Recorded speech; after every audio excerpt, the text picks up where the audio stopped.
Semua sehat ya? Ini hari terakhir tahun 2023. Ini jam setengah 4, berarti 8 jam sekian lagi kita akan mengakhiri tahun 2023. Cepat ya? Bertambah tua itu pasti, betul? Kita makin tua kan? Tapi menjadi dewasa adalah pilihan. Saya lebih dari saudara-saudara semua karena saya lebih tua.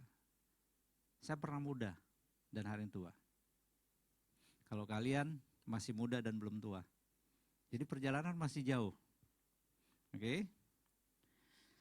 Sore hari ini saya mau share bersama, kita mau belajar tentang bagaimana siap menerima yang terbaik. Jadi masuk tahun 2024 kita siap menerima yang terbaik.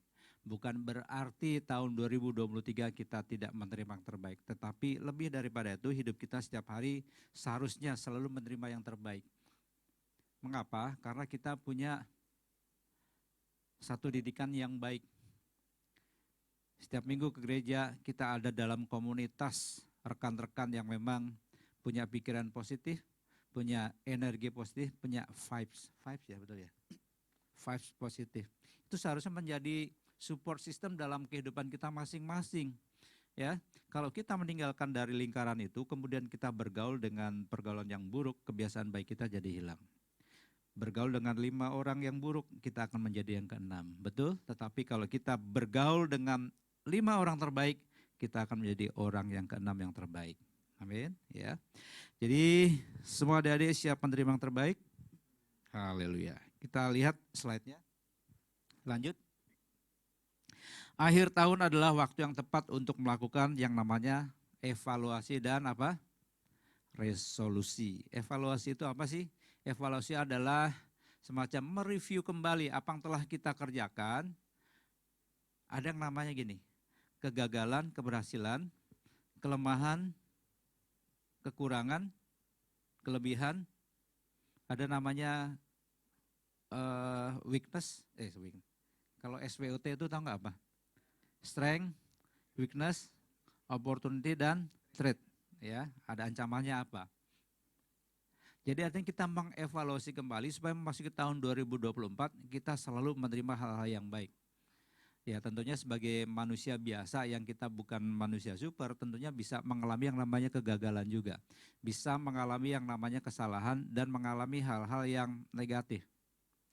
Kalau orang main badminton kan bisa meleset tuh, betul nggak? Apa namanya, saya nggak pernah main badminton jadi nggak tahu. Kok, mau ngomong kok aja susah banget. Kalau kok datang ke arah kita, kemudian kita pukul sekencang-kencang meleset, kita melakukan kesalahan. Atau mungkin kencang kena, tapi entah kemana larinya. Kan manusia sering melakukan kesalahan, tapi maksud dari permainan itu adalah supaya masing-masing ingin jadi pemenang. Betul nggak? Supaya kita juga mengalami keberhasilan. Hidup kita juga demikian.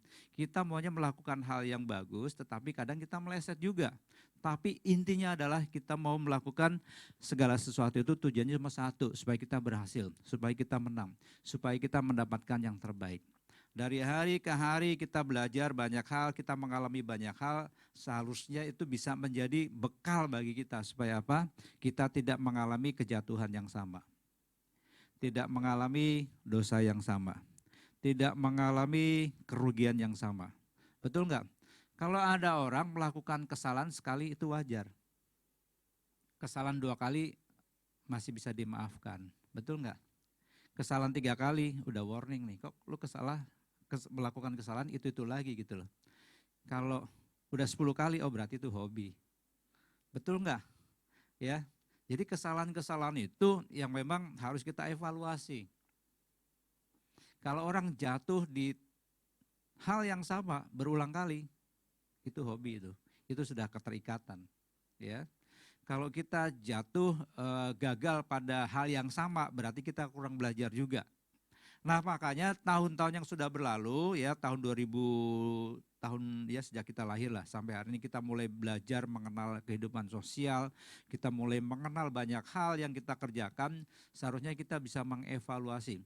Kalau hari ini kita boleh berhasil itu sebetulnya akibat dari perbuatan masa lalu kita. Kita memutuskan hal yang baik, tentunya hal ini baik, ya. Dan apa yang kita lakukan, putuskan hari ini, itu menentukan masa depan kita. Kalau seseorang gitu yang melakukan kegiatan yang sama terus gitu, terus nggak ada terobosan, itu udah bisa ditebak masa depannya. Ya udah kayak gitu aja terus. Pernah nggak makan soto gitu ya? Ini udah generasi ketiga, keempat. Pernah nggak? Sotonya enak, legend gitu loh. Tapi kok kayaknya nggak kaya-kaya gitu. Entah mungkin kurang ada terobosan atau gimana. Sotonya enak, enak banget karena pelanggannya ramai. Tapi ya gitu-gitu aja. Tahun 90, ada yang belum lahir ya. Kayaknya saya tua banget gitu ya. Di Wahid ya, di Wahid dari Sarinah mau menuju ke Wahid, mau ke pasar Blok A tuh. Di situ ada pohon beringin besar gitu. Pohon beringin besar. Di pohon beringin itu ada jual namanya sotomi. Sotomi Bogor. Itu tiap minggu tuh rame. Tahun 90. Tapi belakangan pembangunan di Jalan Wahid Hasim itu gila-gilaan. Kalau kalian ke Jalan Wahid Hasim, di situ banyak hotel sekarang. Ya, dan tempatnya kayaknya jadi tambah sempit. Kayaknya dulu lega aja gitu dan nggak macet, enak aja gitu loh.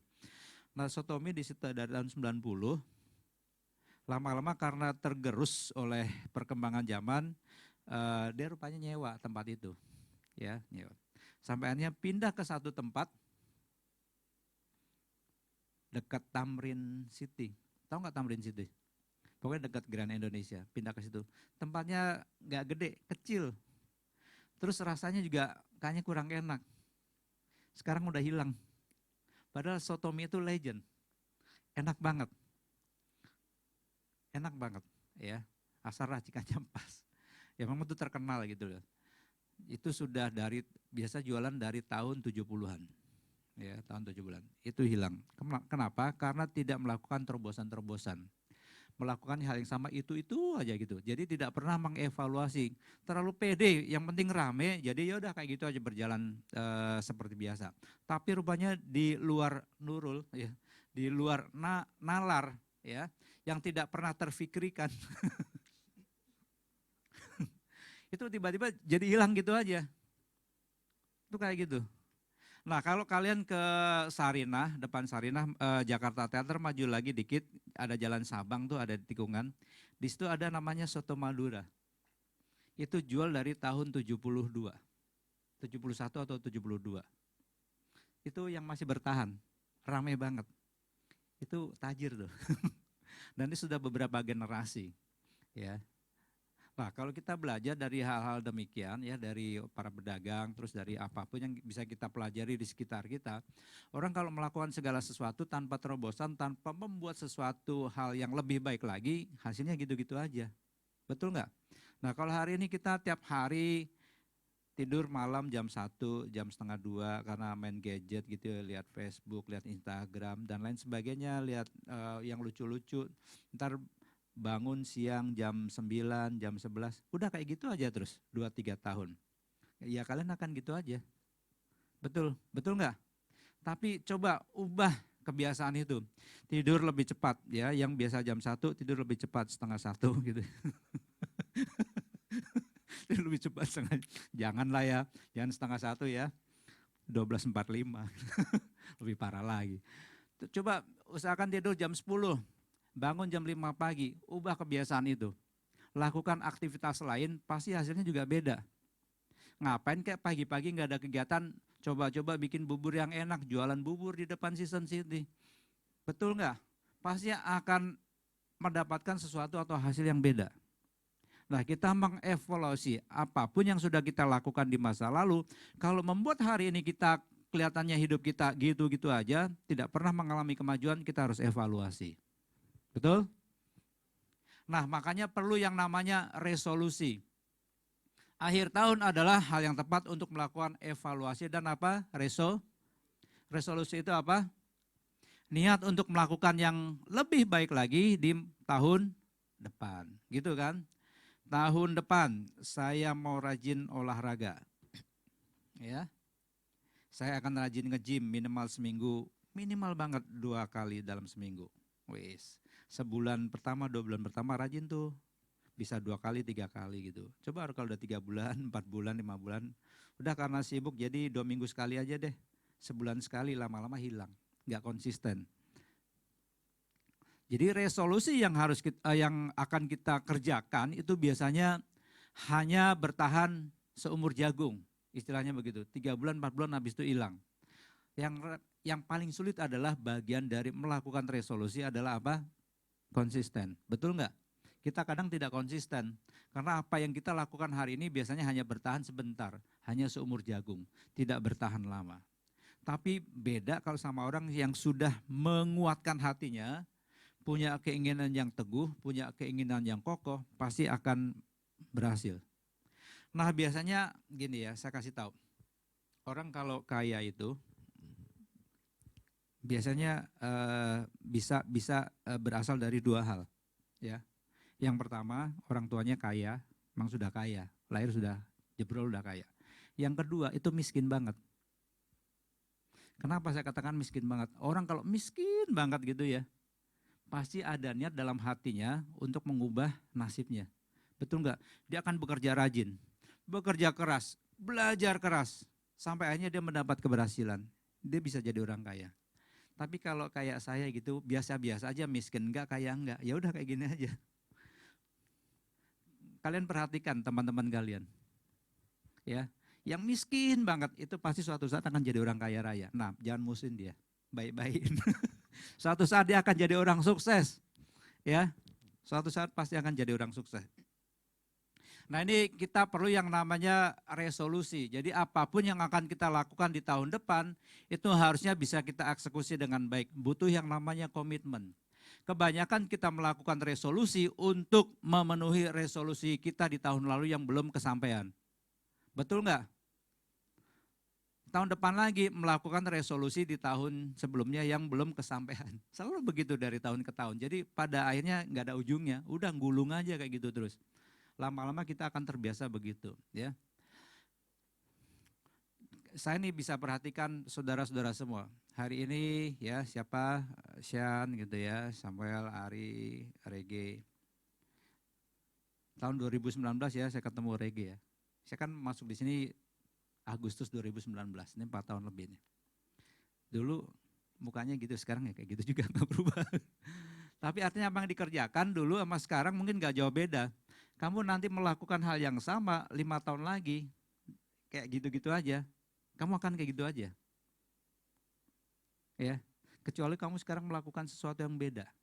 Pasti hasilnya beda. Jual sarung tas dibarengi gitu, misalkan dengan sarung tas berbentuk rok. Misalkan begitu. Kan ada terobosan atau beli 1 gratis 2. Rugi. Ya. Pokoknya bikin terobosan apalah gitu. Kita melakukan sesuatu yang beda, pasti hasilnya beda.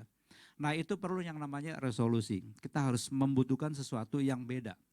Ujungnya cuma satu, supaya kita berhasil, supaya kita sukses, supaya kita menang. Udah itu doang. Ya, nah kita mau belajar supaya kita bisa menerima yang terbaik. Amsal pasal 23 ayat 18. Karena masa depan sungguh ada dan harapanmu tidak apa? Akan hilang. Saya kasih tahu nih anak-anak muda. Masa depan itu sungguh ada bagi mereka yang mempersiapkan hidupnya hari ini dengan sungguh-sungguh. Bilang amin dulu. Itu enggak berhenti di situ. Masa depan sungguh ada bagi mereka yang mempersiapkan hari-harinya dengan baik. Ya. Kalau didikan orang tua dulu sama didikan orang tua sekarang itu beda. Dulu kalau ada tamu gitu ya, saya masih kecil, kan selalu disuguhin makanan tuh. Ini geragas gitu loh, orang Jawa bilang, pengen makan, orang buat tamu pengen minta gitu loh, diomelin. Orang tua saya cuma gini, belototin aja. Takut saya, takut. Anak hari ini dibelototin sama orang tuanya, apa sih? Apa sih? Dia malah lebih galak. Gitu nggak kalian? Kayaknya gitu ya. Soalnya anak saya juga kayak gitu. Dia nggak peka gitu, nggak ngerti. Apa sih? Itu anak sekarang kayak gitu. Kalau orang tua dulu,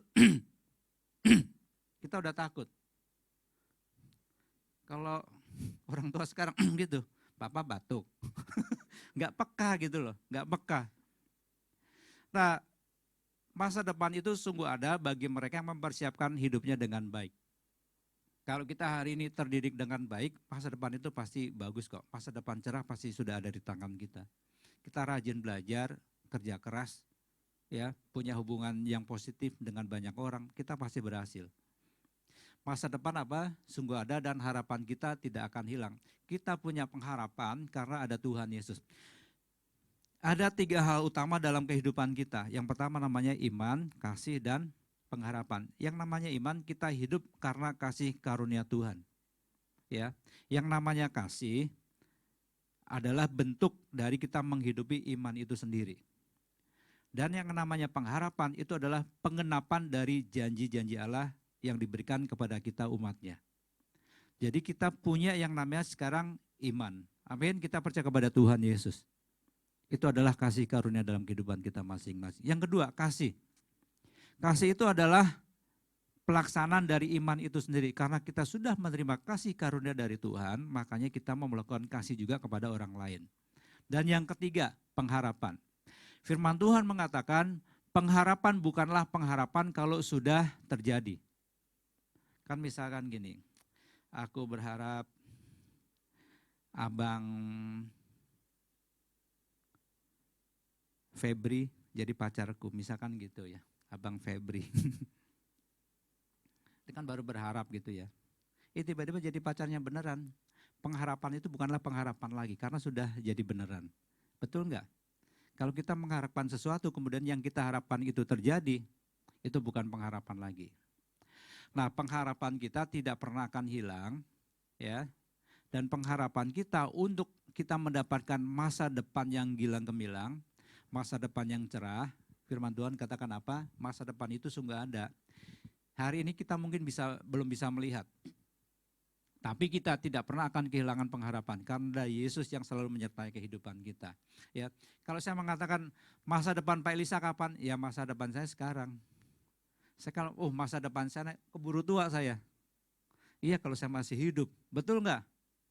Yeremia pasal 29 ayat 11. Firman Tuhan mengatakan apa? Sebab aku ini apa?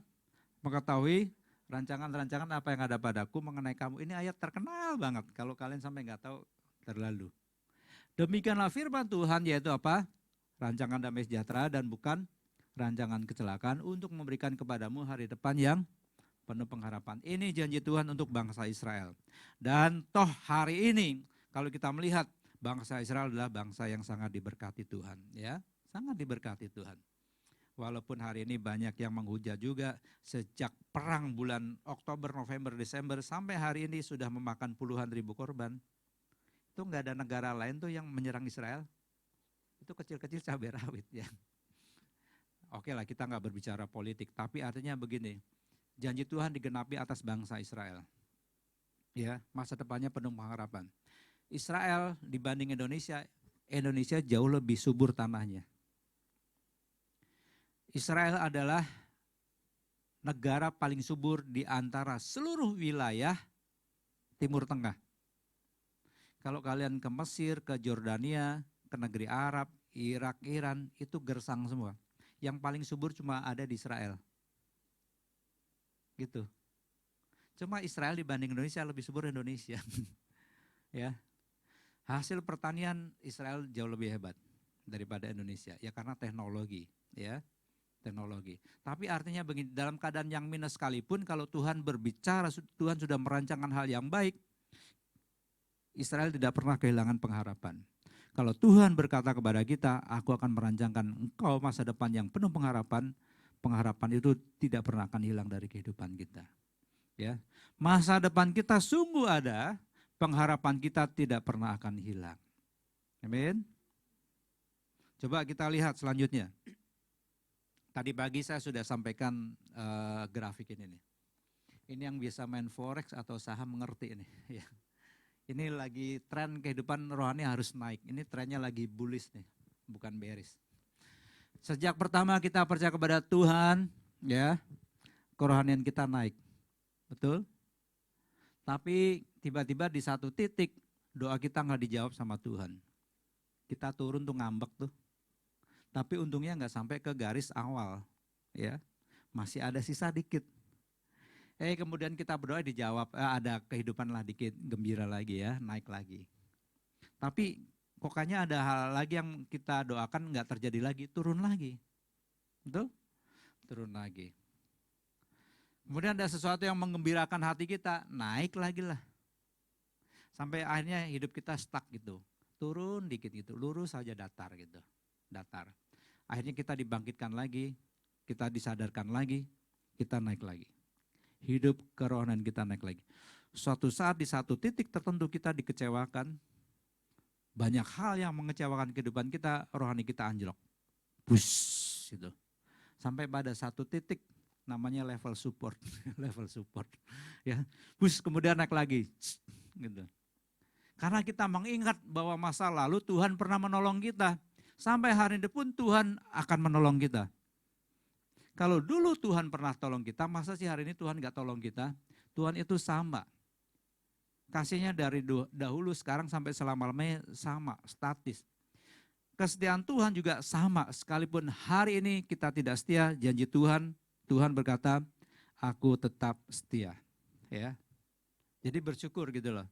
Kalau hari-hari ini kita ada dalam pemeliharaan Tuhan, itu karena kasih setia Tuhan.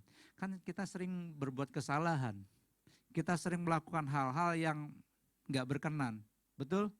Tapi Tuhan tetap pimpin kita sampai hari ini, Ebenezer. Sampai di sini Tuhan menolong kita dan kita harus bersyukur. Nah, ada 4 hal yang saya ingin sampaikan pada siang hari ini, sore hari ini, agar kita bisa menerima yang terbaik. Klik yang pertama, bisa kita lihat, menghargai waktu kita. Ya, ajarlah kami apa? Menghitung hari-hari kami sedemikian hingga kami beroleh hati yang bijaksana. Mazmur ini ditulis oleh Musa. Dan Musa pada waktu nulis Mazmur 90, ya, dia berusia 120 tahun, mendekati ajalnya. Tentunya apa yang ditulis oleh Musa itu adalah pengalaman pribadi Musa. Musa mengalami kegagalan, dia tidak diizinkan oleh Tuhan masuk ke dalam tanah perjanjian. Oleh karena satu kesalahan yang fatal. Dia menghina kekudusan Tuhan di hadapan umat Israel. Dan Tuhan memberikan punishment kepada Musa, kamu gak boleh masuk ke tanah perjanjian. Padahal Musa yang membawa bangsa Israel keluar dari Mesir kurang lebih sebanyak 2 juta orang. Pimpin 2 juta orang, pada zaman itu gak ada yang namanya toa. Belum ada yang namanya gadget handphone. Pimpin 2 juta orang gimana coba? Itu satu kecamatan Tambora juga kurang gitu. 2 juta orang tuh banyak banget dengan teknologi yang minim. Dan Musa dianggap sebagai sosok yang paling berjasa untuk orang Yahudi. Karena mengeluarkan bangsa Yahudi, bangsa Israel keluar dari tanah perbudakan Mesir. Dia lebih dihargai daripada Yesus sendiri. Ya. Tapi kok tragis gitu loh, Musa tidak boleh masuk ke tanah perjanjian. Musa hanya diizinkan oleh Tuhan untuk melihat tanah perjanjian dari atas Gunung Nebo. Cuma lihat, ada yang pernah ke Gunung Nebo ya? Sam, pernah Sam ya? Belum? Oh belum Sam, oh waktu itu belum ikut ya? Ada yang pernah ke Gunung Nebo? Kamu pernah? Oh. Ada yang pernah ke Gunung Agung? Gunung Mulia? Ya nanti ke Kuitang aja ya. Jadi Gunung Nebo itu bisa melihat tanah perjanjian dari Israel. Ya, lihatlah Danau Tiberias dari atas perjanjian ada Gunung Nebo. Nah itu Musa di situ, mati di situ. Musa hanya diizinkan Tuhan hanya melihat tanah perjanjian, enggak boleh masuk. Yang masuk ke tanah perjanjian adalah angkatan kedua dari keseluruhan bangsa Israel. Keluar 2 juta orang itu kan perjalanan dari Mesir ke tanah Kanaan perjanjian berapa lama? 40 tahun. Jadi itu 2 generasi. Generasi yang pertama tuh tua mati semua di jalan. Dan ada yang lahir di tengah perjalanan, nah generasi inilah yang masuk ke tanah perjanjian. Hanya 2 orang yang masuk ke tanah perjanjian, yaitu siapa? Yosua dan Kaleb. Cuma 2 orang tua itu aja yang boleh masuk. Yang lain tuh tewas semua di padang gurun, mati. Musa pemimpin besar bangsa Israel tapi melakukan kesalahan. Dan dia tidak diizinkan Tuhan masuk ke tanah perjanjian. Nah makanya Musa menuliskan ayat ini supaya apa? Supaya memperingati setiap kita. Kamu jangan melakukan kesalahan, kamu harus memanfaatkan hari-hari kamu, menghitung hari-hari kamu, supaya apa? Beroleh hati yang bijaksana, bisa menimbang-nimbang mana yang benar, mana yang salah, mana yang baik, mana yang tidak, mana yang berguna, mana yang tidak. Ajar kami menghitung hari-hari kami sedemikian rupa, sehingga kami beroleh hati yang bijaksana. Kalau kita beroleh hati yang bijaksana, ya, saya percaya, ya, yang pertama apa? Lanjut. Mendapatkan hati yang bijaksana berarti mencari kebijaksanaan dan pengertian dari Allah. Musa mengajarkan bagi kita untuk menghargai setiap hari, setiap waktu yang kita miliki dengan tujuan yang benar. Kalau kita baca ayat yang ke-10, umur manusia itu dibatasi 60 sampai 70 tahun. Kalau kuat berapa? 80 tahun. Kebanggaannya adalah penderitaan dan kesukaran. Ini kalau kalian punya papa gitu ya, udah agak tua gitu ya, atau punya kakek, nanti kalau mereka reunian teman-teman SD gitu ya, kan udah lupa semua gitu. Yang mereka bicarakan terutama cucu. Yang kedua sakit penyakit. Jadi kalau misalkan lagi kakek-kakek, nenek-nenek kumpul gitu ya, sekarang gua ada ginjal. Ya lu dari lahir juga ada ginjal, kalau nggak ada ginjal mati. Gue dong jantung, gue ada jantung. Dari dulu kita semua ada jantung, kalau nggak ada jantung kita mati. Maksudnya ada penyakit jantung gitu ya. Gue dong diabetes. Mereka bangga sekali membicarakan penyakitnya. Gue udah pasang 7 ring, lu kalah, gue 13. Lu Lord of the Rings, banyak banget ringnya gitu. Dan yang dibanggakan mereka adalah sakit penyakit dan penderitaan. Betul nggak? Kalau ada anak muda kemudian gabung, ngobrol sama mereka, ini anak muda ini sehat banget nih. Walafiat lagi, nggak sakit-sakit. Ya, kayaknya kita jadi aneh sendiri orang yang sehat gitu. Karena mereka komunitasnya adalah yang dibanggakan apa? Penderitaan dan kesukaran. Biasanya usia antara 60 sampai 70 tahun. Ya. Kalau sudah umur segitu, pantangan makannya banyak sekali. Nggak boleh makan ini, nggak boleh makan itu. Betul nggak?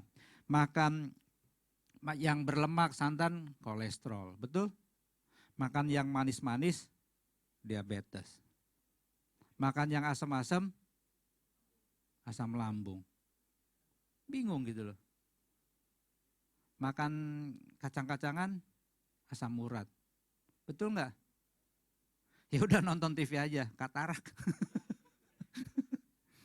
Ya udah opa duduk aja, ambeien. Penyakitnya banyak orang tua itu. Jadi artinya begini, biarlah Tuhan mengajar kita menghitung hari-hari kita setiap hari. Supaya kita beroleh hati yang bijaksana. Kalau kita sudah tua, tidak sanggup melakukan banyak hal, kita udah telat.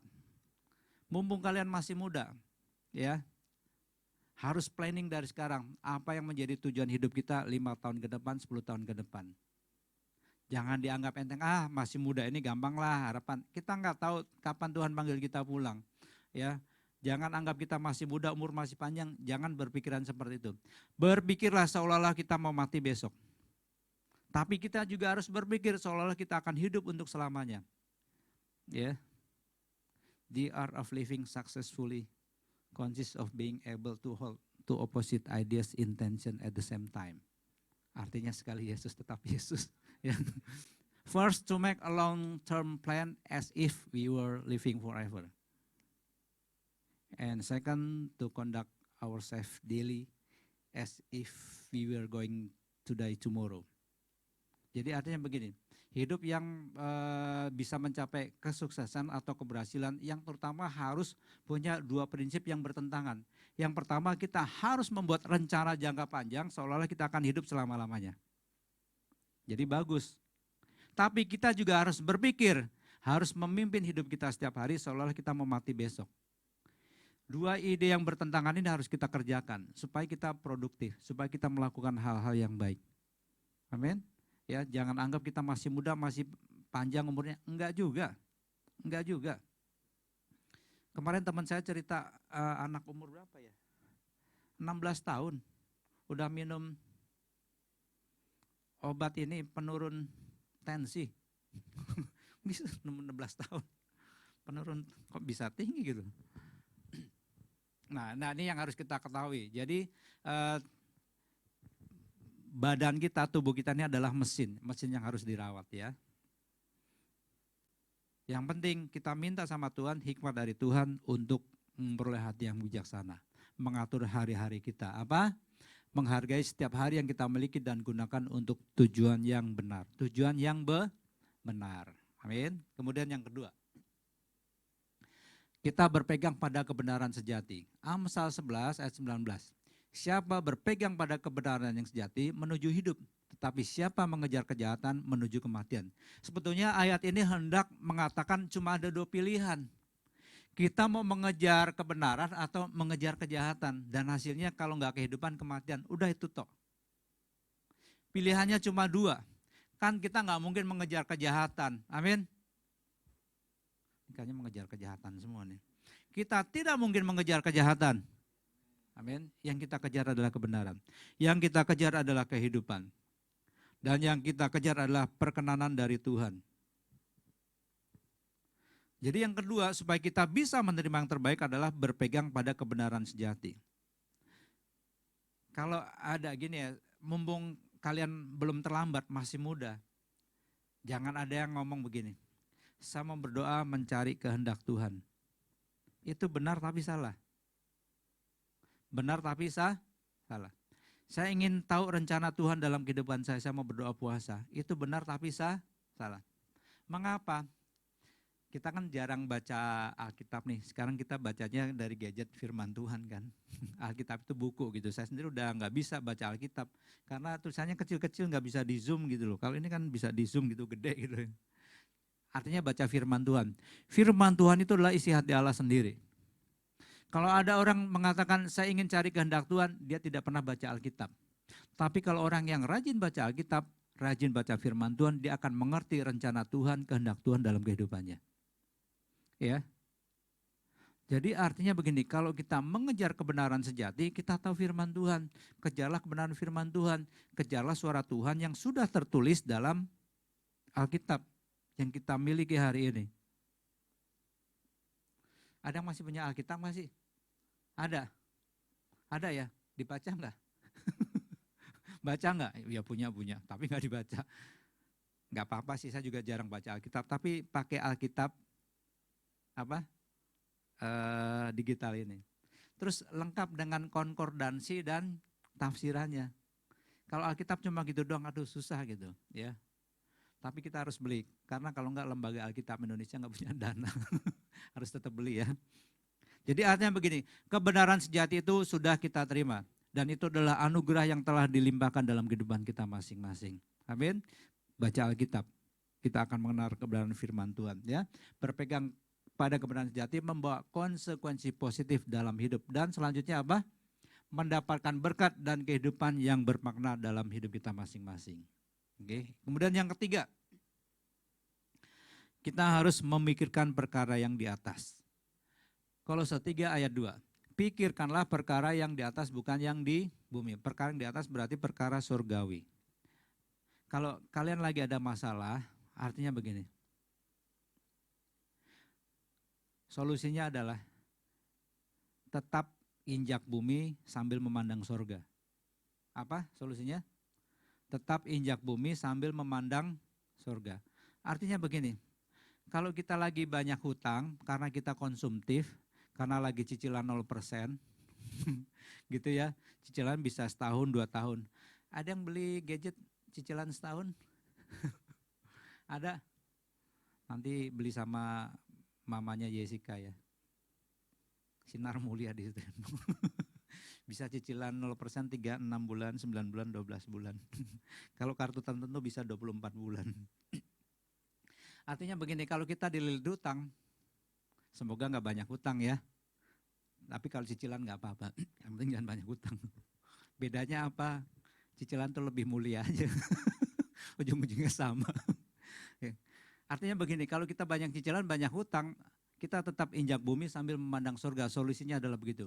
Injak bumi artinya begini, lu utang duit harus bayar duit juga. Betul nggak? Jangan utang duit ditagih sama debt collector. Terus kita ngusir debt collector pakai bahasa roh. Kerol malam-malam. Itu gila. Betul nggak? Tetap harus injak bumi, toh semua pun yang kita kerjakan memang harus natural. Ya bayarlah, jangan memalukan nama Tuhan. Kita punya utang ya bayar, jangan menghindar dari debt collector. Betul nggak? Semua kewajiban tanggung jawab kita harus kita lakukan dengan baik. Ya, itu namanya injak bumi. Kalau nggak punya duit harus kerja keras. Betul? Kalau kamu masih nggak terlalu pinter, harus banyak belajar. Kalau kurang bijaksana, harus bergaul dengan orang-orang yang bijaksana supaya terimpartasi, ketularan. Amin? Nah itu namanya bijaksana. Ya itu artinya apa? Memikirkan perkara yang di atas. Perkara yang di bumi itu bukannya nggak bagus, tetapi Tuhan mau kita memikirkan perkara yang di atas. Segala sesuatu yang kita lakukan harus pikirannya di atas. Saya belajar dari udah berapa tahun ini ya? 7 tahun ini saya belajar. Awalnya saya ketemu sama seorang bapak. Ini bapak pendeta, tapi orangnya humble banget itu, humble ya. Bukan humble goreng pete, enggak, ini humble apa? Rendah hati gitu. Pendeta tapi kayak bukan pendeta. Saya waktu itu dulu sering bikin rekaman ya, kalau ada orang bikin album ke saya. Terus saya punya master, diambil ke rumah saya di Pamulang waktu itu. Bapak ini rumahnya jauh di Bekasi kalau nggak salah, jauh banget, Bekasi ke Pamulang tuh jauh. Bapak ini yang tukang cetak CD gitu, mau direpro sampai 1000 piece, 2000 piece lewat dia gitu. Kemudian saya kasih gitu, begitu dikasih, kan ada orang yang rekaman tuh sama saya. Dia bilang, pokoknya nih master ini sudah saya dengarkan sama yang penyanyi ya. Oke sudah bagus, saya sudah mixing mastering, saya kasih, tinggal dicetak aja, direplikasi sampai 1000 piece gitu ya. Begitu dikasih kok, ada yang salah gitu, ada yang revisi. Bapak ini datang lagi ke rumah saya dari Bekasi ke Pamulang naik sepeda motor. Menurut saya ini adalah kesalahan si yang penyanyi ini. Padahal saya bilang udah semua beres-beres. Begitu sudah mau direplikasi ada revisi. Kan capek tuh perjalanan. Cuma bapak ini nanggepinnya enteng. Pak maaf ya pak ya jadi ngerepotin. Dia cuma ngomong begini satu. Sudah dalam rencananya. Udah gitu doang. Sudah dalam rencananya. Itu kalimat itu simple tapi buat saya itu menusuk banget. Kita kadang mengeluh dengan hal-hal yang menurut kita tidak terjadi sesuai dengan keinginan konsep pikiran kita. Betul nggak? Kalau ada orang yang jahat sama kita, kita kayaknya gitu ya, setan dia, gue balas. Tapi bagi orang yang mengerti rencana Tuhan yang selalu memikirkan perkara yang di atas, ya sudah dalam rencananya. Hidup kita ringan. Ada hal-hal tertentu yang tidak bisa kita kendalikan. Kamu kalau lihat macet, kita marah enggak? Frustasi. Frustasi kita. Mengapa kita frustasi? Karena kita menganggap macet itu sesuatu yang negatif. Sebetulnya macet itu bukan negatif, itu adalah bagian dari kehidupan kita. Kita tidak bisa mengendalikan macet, tetapi kita bisa mengendalikan respon kita. Oh itu macet. Jadi kalau kita bisa mengendalikan respon kita, sudah nerima, ini rupanya bagian dari kehidupan. Kita lega, enteng. Segala sesuatu fokusnya harus atas. Saya kalau udah kena gitu, sudah dalam rencana, udah biarin aja. Mau nangis tuh, maju nggak bisa, mundur nggak bisa, apalagi nyamping. Masa mobil kayak gitu, nggak bisa, nggak bisa kan. Ya sudah dalam rencananya begitu loh. Kamu ditipu sama orang, sudah dalam rencananya. Mengalami kerugian apapun, sudah dalam rencananya. Semua itu dikerjakan oleh Tuhan untuk mendatangkan kebaikan. Amin. Jadi pikirkanlah perkara yang di atas. Coba kalimatnya apa? Orang yang memikirkan perkara di atas akan memiliki cara pandang yang benar tentang apa? Kehidupan.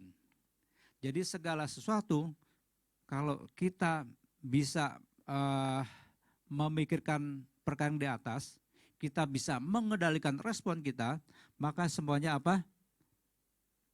Cara pandangnya jadi benar tentang kehidupan. Gak ada yang salah. Gak ada yang salah. Ya. Banyak hal di luar diri kita yang tidak bisa kita kendalikan. Kita tidak bisa mengendalikan alam, kita tidak bisa mengendalikan kemacetan, kita tidak bisa mengendalikan orang lain, tetapi minimal kita bisa mengendalikan diri kita sendiri. Yang penting itu. Ya. Jadi ini ingat nih, ini pelajaran kehidupan yang sampai tua pun kalian bawa mati. Kita tidak bisa mengendalikan apapun dan siapapun. Seorang pimpinan big boss bisa nggak mengendalikan bawahnya? Bisa untuk sementara. Tetapi kita tidak bisa mengubah isi hatinya. Ya. Jadi minimal kita bisa mengendalikan respon kita, diri kita. Mengapa kita bisa mengendalikan respon kita? Karena kita selalu memikirkan perkara yang di atas. Lanjut apa? Memikirkan perkara yang di atas berarti memprioritaskan hal-hal yang abadi, yaitu apa? Hal-hal yang abadi loh. Hubungan pribadi kita dengan Tuhan itu adalah abadi. Ya, sampai kapanpun, sampai kita mati, kita punya hubungan pribadi dengan Tuhan. Pelayanan adalah hal-hal yang abadi dan hidup yang saleh. Ya, 3 hal ini penting. Amin. Yang terakhir. Haleluya. Yang ngantuk disegarkan, yang lemah dikuatkan. Yang terakhir, ya, melakukan hal yang kudus. 1 Tesalonika 4 ayat 7. Allah memanggil kita bukan untuk melakukan apa yang cemar, melainkan apa yang kudus. Ya, coba kalimatnya apa? Hidup dalam kekudusan berarti terus berusaha hidup sesuai dengan kehendak Allah melalui kuasa yang bekerja dalam hidup kita. Kuasa Allah itu bekerja dalam hidup kita supaya kita bisa melakukan kehidupan yang kudus. Kita itu jatuh bangun berjuang melawan dosa. Iya apa ya? Jatuh bangun enggak bro berjuang melawan dosa? Enggak, oh enggak ya. Enggak jatuh bangun tapi jatuh-jatuh terus. Atau bangun-bangun terus gitu ya. Kita tuh jatuh bangun berjuang melawan dosa. Berjuang untuk hidup kudus. Ini pergumulan Rasul Paulus juga. Dia ngomong gini, apa yang tidak aku kehendaki justru yang aku lakukan. Yang aku kehendaki justru tidak aku lakukan. Itu yang dilakukan oleh Rasul Paulus. Jatuh bangun berjuang melawan dosa. Jatuh bangun berjuang melawan kedagingan. Nah itu sebabnya kalau kita mau hidup dalam kekudusan harus melibatkan kuasa Tuhan. Kita jatuh bangun berusaha untuk menyenangkan hati Tuhan, hidup sempurna di hadapan Tuhan. Kita jatuh bangun. Kayaknya mustahil gitu loh. Tapi ingat Tuhan pun berbicara sama kita. Bagi Tuhan tidak ada yang mustahil. Asal semuanya bekerja dalam kuasa Tuhan. Amin. Yang penting. Jadi 4 hal yang kita pelajari pada sore hari ini agar kita menerima yang terbaik. Yang pertama apa? Menghargai waktu. Yang kedua, berpegang kepada kebenaran sejati. Yang ketiga, memikirkan perkara yang di atas. Dan keempat, yang keempat kelihatan. Yang terakhir, coba klik. Terakhir mulu Pak, ini penutup. Hal terbaik akan datang bagi mereka yang apa? Secara konsisten mempersiapkan diri dengan baik. Kata kuncinya adalah apa? Konsisten. Ya. Kalau hari ini kalian semangat, minggu lalu semangat, sampai kalian mati tetap harus semangat. Konsisten. Kalau kalian terlibat ini, ada nggak terlibat multi level marketing? Biasanya kalau ada seminar-seminar motivasi, cuma 3. Persistennya apa nih? Kerja keras. Komitmen, berkomitmen. Ya. Persisten, komitmen, dan konsisten. Kadang ditambahin satu lagi, fokus.